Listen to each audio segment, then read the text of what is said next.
और कांग्रेस की पार्टी की विचारधारा के पक्ष में जो जनादेश उन्हें मिला और वो विधायक बने, आज अपने निजी स्वार्थ की पूर्ति के लिए आज उन्होंने जो पार्टी से भी गद्दारी की और सबसे बड़ी गद्दारी उन्होंने की उन लोगों से जिन्होंने उन्हें 5 साल के लिए जिता कर भेजा था।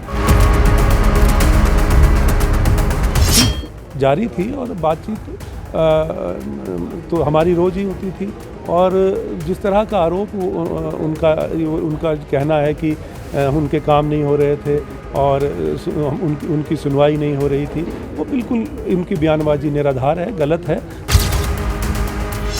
सभी की इच्छाएं पूरी नहीं कर सकते थे और मंत्री तो 12 ने बनना था, लेकिन अगर उनको मंत्री बना दिया जाता तो ये मुद्दे उठते ही ना।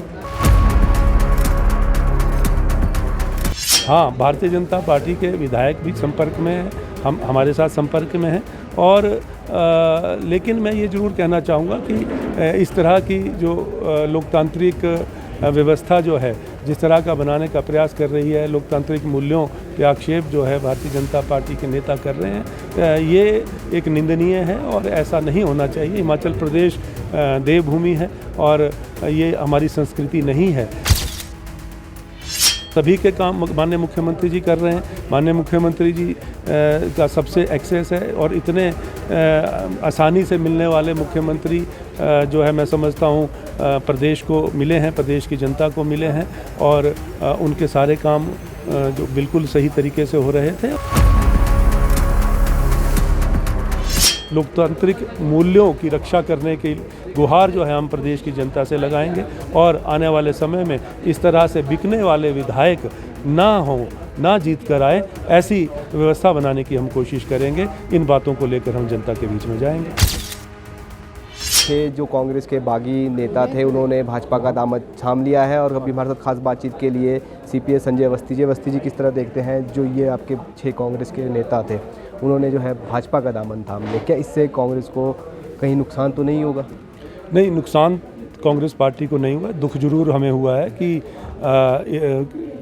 जिन्होंने कांग्रेस पार्टी के टिकट पर चुनाव लड़ा और कांग्रेस की पार्टी की विचारधारा के पक्ष में जो जनादेश उन्हें मिला और वो विधायक बने, आज अपने निजी स्वार्थ की पूर्ति के लिए आज उन्होंने जो पार्टी से भी गद्दारी की और सबसे बड़ी गद्दारी उन्होंने की उन लोगों से जिन्होंने उन्हें 5 साल के लिए जिता कर भेजा था, उनसे एक बहुत बड़ी गद्दारी। और आने वाले समय में जो उपचुनाव होगा, उपचुनाव में उनको इस बात का जवाब जो है जनता देगी, ऐसा मैं मानता हूं। क्या लगता है क्या पहले से ही मन बना चुके थे कि वो भाजपा में शामिल होंगे? क्या उनसे बातचीत करके मसला सुलझाया नहीं गया था?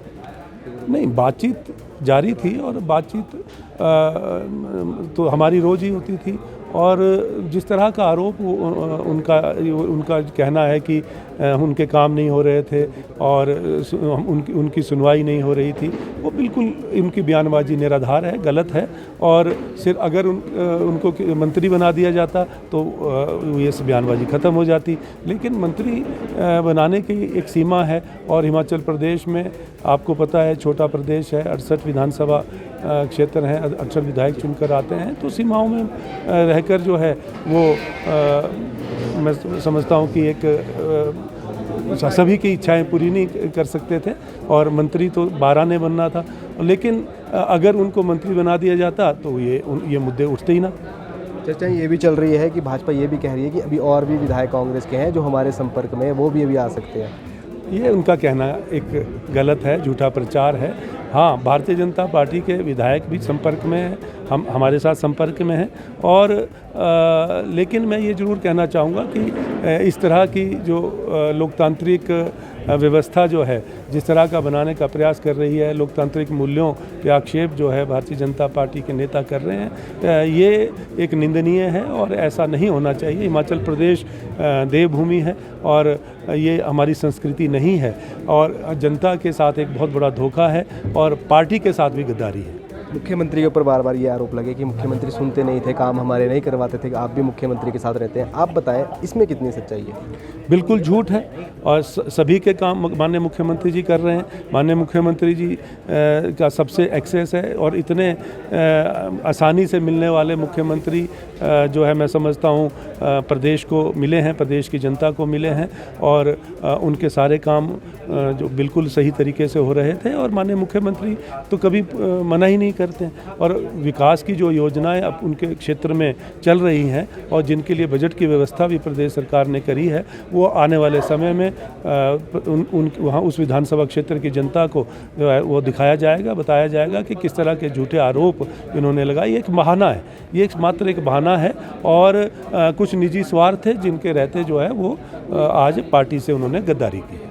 सियासी संकट के बीच अब लोकसभा के चुनाव भी है और उपचुनाव भी होने हैं, कांग्रेस अब कितनी तैयार है? क्या अब जो है धरातल पर उतर जाएंगे? क्योंकि टिकटों को लेकर बड़ा सवाल उठता जा रहा है कि अभी तक नाम फाइनल नहीं हो पाए हैं और वहीं अब 6 नाम और फाइनल होने हैं क्योंकि उपचुनाव होने हैं, वहाँ के लिए भी फाइनल करने हैं। हम एकजुट होकर चुनाव लड़ेंगे और संगठन और सरकार आपसी तालमेल से एकजुटता से इस चुनाव में उतरेंगे और जो 15 महीने की जो प्रदेश सरकार की उपलब्धियां रही हैं उनको हम जन जन तक पहुंचाएंगे और उसके आधार पर चुनाव लड़ेंगे। लोकतांत्रिक मूल्यों की रक्षा करने की गुहार जो है हम प्रदेश की जनता से लगाएंगे और आने वाले समय में इस तरह से बिकने वाले विधायक ना हों, ना जीत कर आए, ऐसी व्यवस्था बनाने की हम कोशिश करेंगे। इन बातों को लेकर हम जनता के बीच में जाएंगे। आखिरी सवाल करूंगा, भाजपा लगातार एक सवाल करी क्योंकि जिस तरह से कांग्रेस के कई बड़े नेता जो है चुनाव लड़ने से मना कर रहे हैं, तो भाजपा इस पर यह कह रही है कि कांग्रेस के नेता जो है डर गए हैं, चुनाव मैदान में उतरना नहीं चाहते हैं। इस पर आप कह देंगे?